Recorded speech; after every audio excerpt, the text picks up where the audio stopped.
trying to create a multiplayer sandbox where you have a bunch of tools and mechanics that are at your disposal, but it's up to you how you choose to use them in combination to accomplish your goals and the game types or whatever. Some things that shape player behavior, for example, there's a display where, if you're looking at somebody, their name, you can sort of see their name on screen. But to try to reinforce the idea of, crawling around and using fire and movement and trying to capitalize on line of sight, how fast your name is displayed or how fast you can see it is depending on how fast you or your target is moving. So in other words, if you're moving and you're creeping along super slowly, your name is not going to be displayed as quickly, so you can actually ambush people. Same thing for run-and-gun style gameplay. If you're wildly swinging your gun left and right and kind of running across the field, you're not going to be able to see names appear as quickly as if you're a little bit more deliberate about taking aim.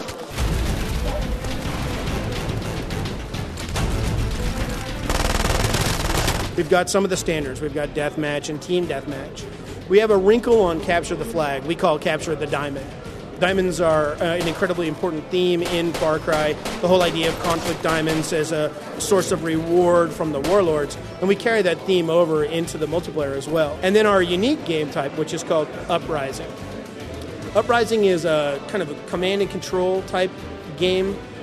There are 3 points on the map, and both teams are appointed with a commander, a lieutenant, by the warlord. It's randomly selected, one of the players on each team, although you can vote to be the lieutenant, the next time the game happens. So if you really want that job, you can have it. But in any case, the lieutenant on each team is the only one who can actually capture a point by occupying the space where the point is on the map.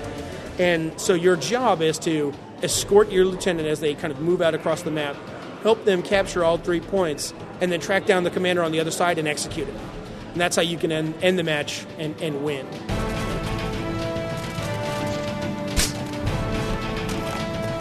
Our foes have kept up the control point. You can't stay here. There's no question that our team has always understood the incredible value of multiplayer in terms of the longevity of a title.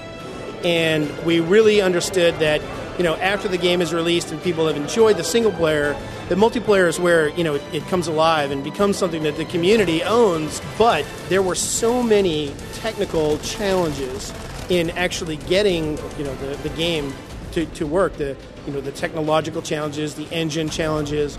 We made a strategic decision early on to not go too crazy with trying to create a really wildly different type of multiplayer. Instead, the decision was to focus more on the editor, the ability to let players author their own content, make their own maps, keep it fun to play, but not too complicated, so that the community could then take the ball and run with it on their own, as opposed to doing something that had incredibly complicated objectives and all sorts of other complicated logic that was associated with it.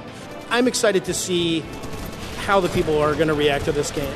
We've created what I feel is a really fun, really engaging multiplayer experience. And I'm excited to see how the fan base and user-created content is going to take it to the next level. Far Cry 2 coming to PC, Xbox 360, and PlayStation 3 on October 21st.